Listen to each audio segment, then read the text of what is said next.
7th chapter, text 36.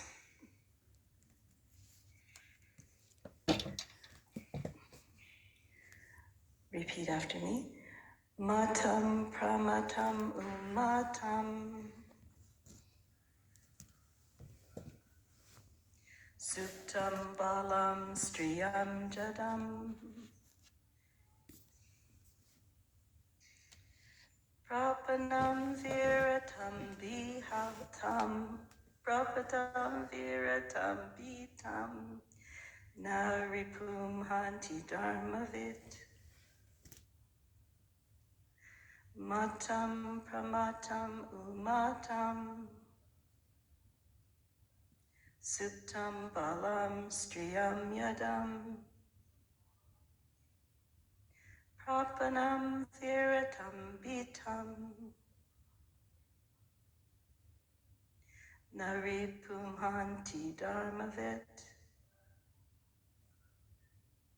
Would somebody like to lead?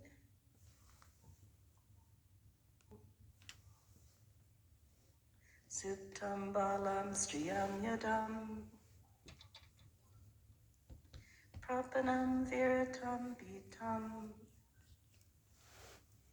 Naripumhanti dharmavit. Suttam balam striyam yadam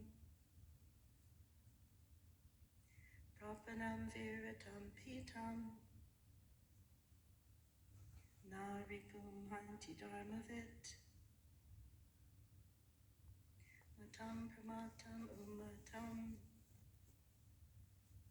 Suttam balam striyam jadam Prapanam viratam pitam Naripumhanti dharmavit.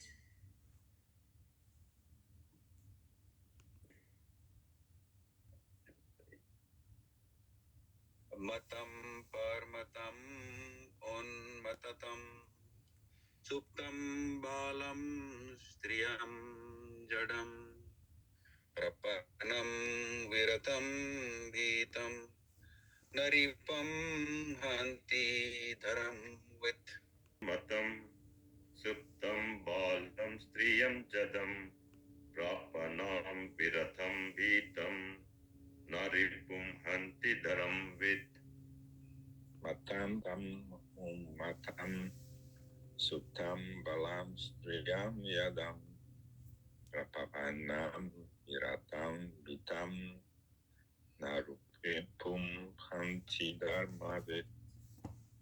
Thank you. Anyone else? And now we'll go to the word for word. Matam, careless. Pramatam, intoxicated. Umatam, insane. Suptam, asleep. Balam, boy. Striyam, woman. Jadam, foolish. Prapanam, surrendered.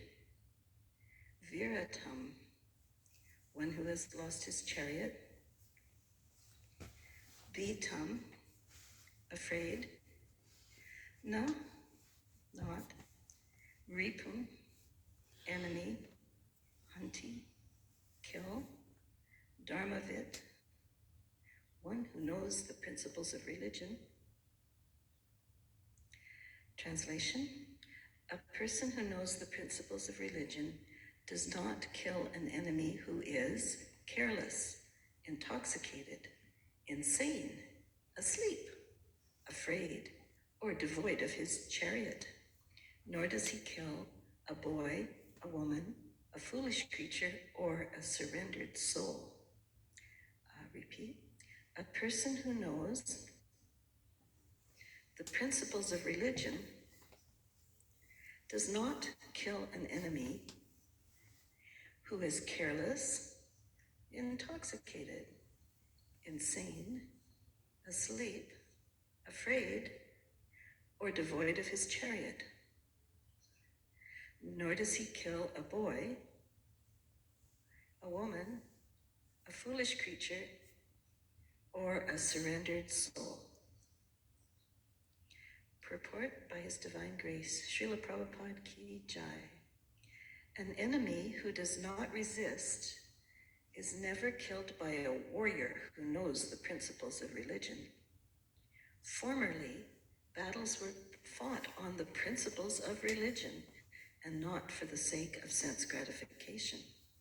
If the enemy happened to be intoxicated, asleep, etc., as mentioned above, he was never to be killed. These are some of the codes of religious war. Formerly, war was never declared by the whims of selfish political leaders. It was carried out on religious principles, free from all vices. Violence carried out on religious principles is far superior to so-called nonviolence. Om Jnana Timirandasya Jananjana Shalakaya Chakshurun Militamyena Tasmai Shri Gurave Namaha. I was born in the darkest ignorance. My spiritual master opened my eyes with the torch of knowledge. I offer my respectful obeisances unto him and all members of Sri Parampara.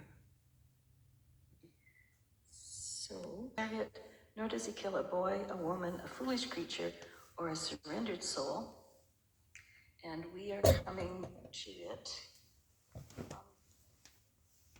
right in the discussion about Arjuna arresting Ashvatam, and the speaker here is Krishna, and what's going on is deciding what to do with Ashvatam.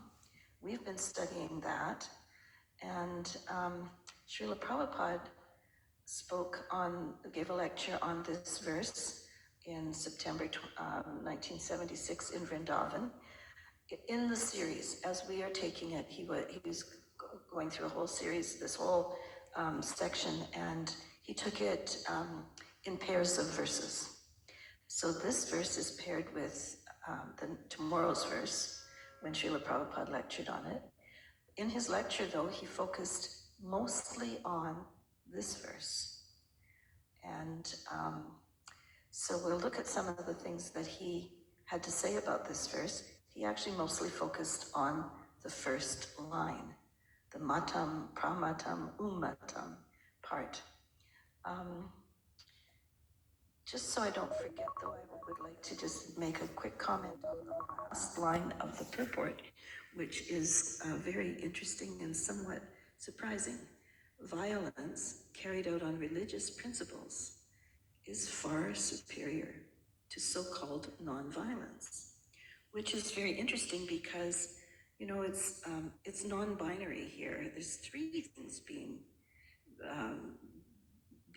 compared as we go through this, and so it's not really like one thing is right and one thing is wrong. In the usual way, where our spiritual masters are trying to get us to not think in terms of duality, but to think in terms of continuum and progression.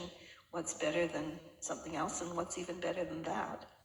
So it said that whimsical or motivated violence is the worst.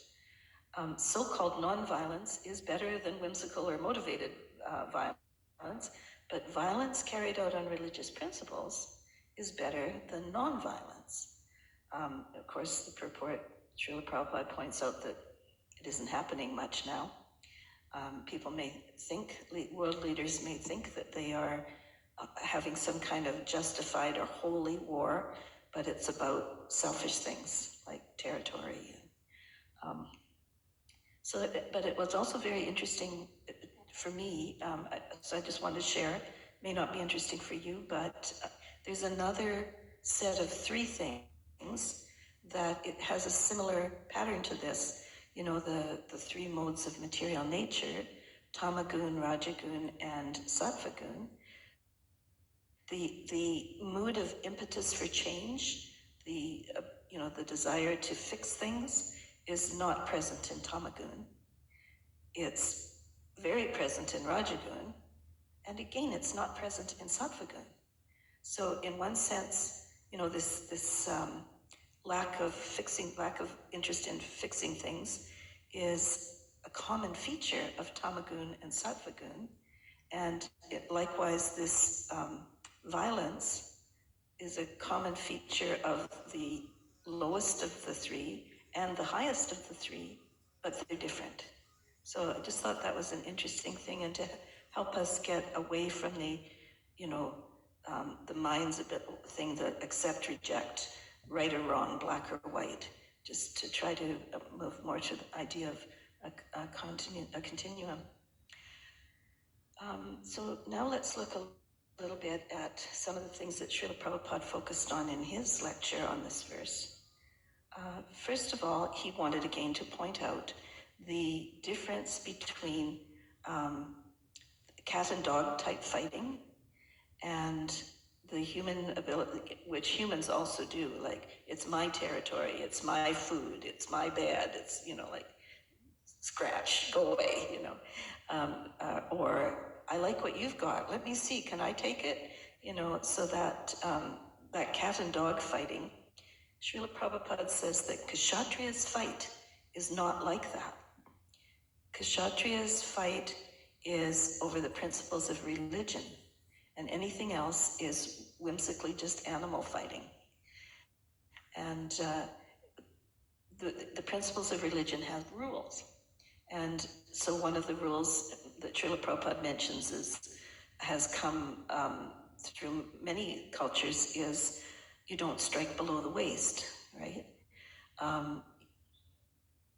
You don't strike an enemy below the waist.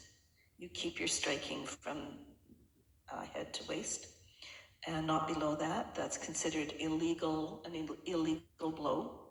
And of course, in the old days, even in Europe, you didn't strike an enemy's house. You both sides went out on a battlefield and had the fight, and so there were rules. And of course, we're noticing nowadays there's fewer and fewer rules, and sneakier and sneakier, strike at night, strike when least expected, strike on a holy day, various nasty things. So in the verse that we're studying today, we find that one of the principles of religion for Kshatriyas is they would not attack when the enemy has these conditions. However, Ashvatam did, right? He attacked boys who were sleeping. So he was not following the code. But now Ashvatam has surrendered to Arjuna, and he is to some extent, like out of it, like he's a crazy person. And so now, by the code of religious principles, Arjuna is not supposed to kill him. And yesterday's verse, Lord Krishna is reminding Arjuna, like, what is his duty? And this is what we're going to get to in the end, is what to do with Ashvatam.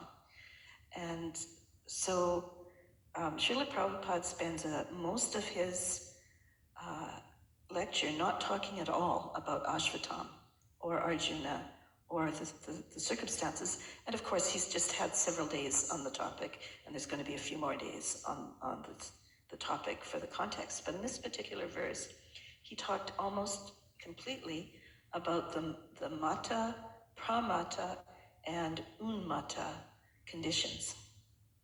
And so he briefly tells us, mata means careless or inattentive.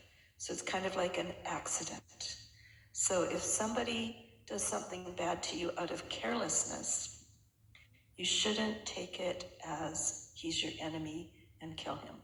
You should maybe chastise him or point it out to him, but even if he is your enemy in other ways, something that he does that's just from carelessness, you should not take that as a full-on insult. You should not kill over carelessness. And then the middle term in this thing, pramata, Srila Prabhupada spends most of his time talking about that, and I'm going to read 2 sentences, 3 sentences he's written here. Pramata means constitutionally he's not mad, but by some external influence, one has become mad-like. He's using mad in the sense of, not all together up here, not angry. It's not talking about angry. It's talking about not in touch with reality up here. So pramata means constitutionally he's not mad, but by some external influence, one has become mad-like. He is called pramata. Just like in this material world, almost everyone, 99.9%, they are all pramatas. So, and he spends most of his lecture talking about how, in general, there is pramata mentality for most of us here in the material world. Not to be killed. Yeah. So he lists a few interesting examples of false security where we're depending on something other than Krishna. And these aspects of false security are when we are thinking, I'm sure I've got this, so I'm okay. And many of the things we've heard about a lot, like the animal is working hard for eating, sleeping, mating, and defending. And if humans are working hard for eating, sleeping, mating, and defending, they're in the same mode as the animals. They don't know that at any moment Yamaraj can come along. So Srila Prabhupada is mentioning some reasons why people might feel secure that Yamaraj won't be coming for them anytime soon. Maybe one example was that I have a very strong body. So I am very strong, so Yamaraj maybe won't come and get me. Yamaraj will take that weak, thin person instead. And Srila Prabhupada is kind of laughing about that. When the time comes, the lean and thin may be spared, but the strong man may immediately be taken. So, it's not a guaranteed security. He says the strong body, it's crazy to think that the strong body will save him from death. So it's crazy in the sense of that pramata version. It's half crazy. So I'm also going to read something else he wrote he said in the same lecture. We do not say that you remain very weak and thin and lean. No, you should maintain this body properly, but not that is my only business, how to maintain the body. If you think that that's your only business, then that's pramata again. That's half crazy. And another example of, something that is a false security. Oh, I have got so many nice sons. They are very earning, very obedient. Therefore, Yamaraj will not touch me. And that's actually not a safe thing. Anyway, lots of people with very nice sons have been touched by Yamaraj. There is apparently an interesting joking story in Bengal about a crazy person thinking, Yamaraj is a gentleman, so if I keep myself dirty and obnoxious, then Yamaraj won't be able to touch me because he's a gentleman, he won't touch something dirty. So that's another pramata. It's half crazy. It's not going to really save you in the long run. Another pramata that Srila Prabhupada mentions is the story of Savitri and how she saved her husband, kind of tricked Yamaraj into saving her husband. And so Srila Prabhupada in this lecture is saying, if you think that having a good wife is going to save you the way Savitri was able to get her husband restored to life, that's also very foolish and half crazy. And also, if you think you're very clever, well, that does not necessarily mean that Yamaraj will not come when Yamaraj wants to come on his schedule, not yours. In one of the verses that Srila Prabhupada cross-references while lecturing, the translation for this pramata word is too attached. And so Srila Prabhupada I'm going to read again what he's saying as he gets through that part. One who is actually attached to Krishna, he must be no attachment for this material world. That is the sign. Automatically. The Gyanis, Yogis, or Karmis, they do not want this no attachment. They want more and more attachment. But Bhakta, without any endeavor, because he develops attachment for Krishna, he automatically gives up attachment for the material world. This is the symptom how one has become attached with this material world. If I'm under the cover of pretending to be a bhakta and trying to gather some material profit, that is not bhakti. That's very dangerous. So Srila Prabhupada used, he's giving examples of pramata. One other example, he circles back and says, another pramata is those who are mad after sense gratification. That's a crazy thing to think that will cause you happiness and safety. And then he sort of sums it up. So nobody can protect anyone. Your obedient sons can't protect you. Your chaste wife can't protect you. Nobody can protect anyone. That is not possible. Everyone has to take care of himself. This world is like that. Don't depend. Only Krishna can protect you. Nobody else. If you know this, then you are not pramata. Okay, so we've had mata, the carelessness, pramata, the half-crazy, thinking that you'll be safe, that you've lined things up so that everything will go well, but it won't work. And so then Srila Prabhupada says, so pramata means crazy, half mad. So the third one, umata, he says. And full mad is umata. And the symptoms are, complete disconnect from reality, even other people's half-crazy reality. Then Srila Prabhupada, as is often the case, mentions the usefulness of the Varna and Ashram systems, and sums it up saying, nothing is bad if it is meant for Krishna's satisfaction. The Varnashram Vibhag must be there. What is the aim of Varnashram? Simply becoming a Brahmana, he's successful? No. Nobody can become successful unless he satisfies Krishna. That is real success. Finally, we hear Arjuna. Just like Arjuna did. By the military art, he satisfied Krishna. Similarly, by your Vaishya vritti, you can satisfy Krishna. By your Brahmana vritti, you can satisfy Krishna. Even by your Shudra vritti, you can satisfy Krishna. That possibility is here that Krishna says, Svakarmana tam abhyacharya. The aim should be how to satisfy Krishna. Doesn't matter whether you are a Brahmana, Kshatriya. Krishna confirms it and quotes, Bhagavad Gita 9:32. What you are. Either you may be sannyasi, or maybe grihasta, or maybe brahmachari, or a brahmana, kshatriya, or vaishya, shudra. Never mind. Try to satisfy Krishna. Try to please Krishna. Then your life is successful. Otherwise, you are pramata, mad. Vapu and Vani, like Srila Prabhupada's Vani.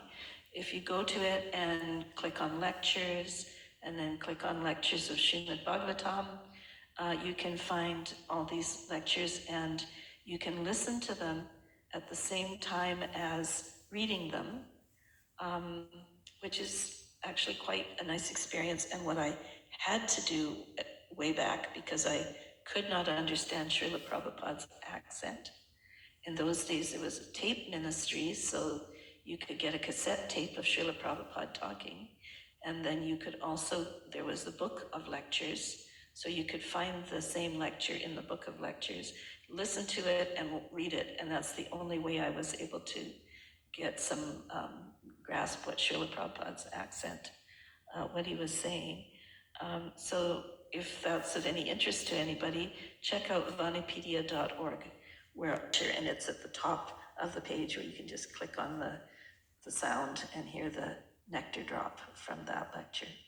So, please, if you're at all interested, check out vanipedia.org.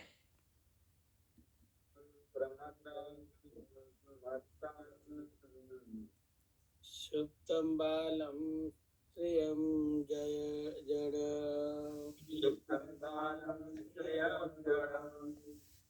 प्रपन्नं विरथं भीत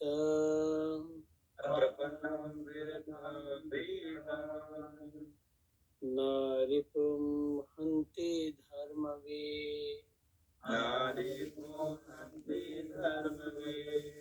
मत्तं प्रमतमुन्मन्ता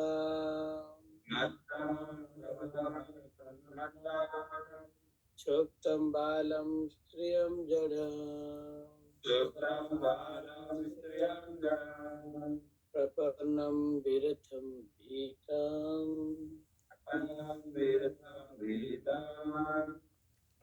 न रिपुं हन्ति धर्मवे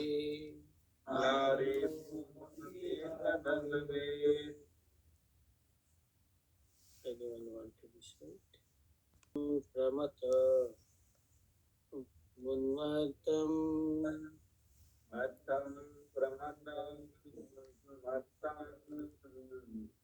Shuptam Balam Striyam Jada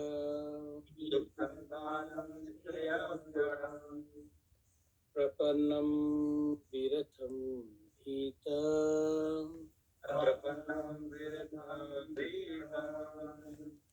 Naripum Hanti Dharmave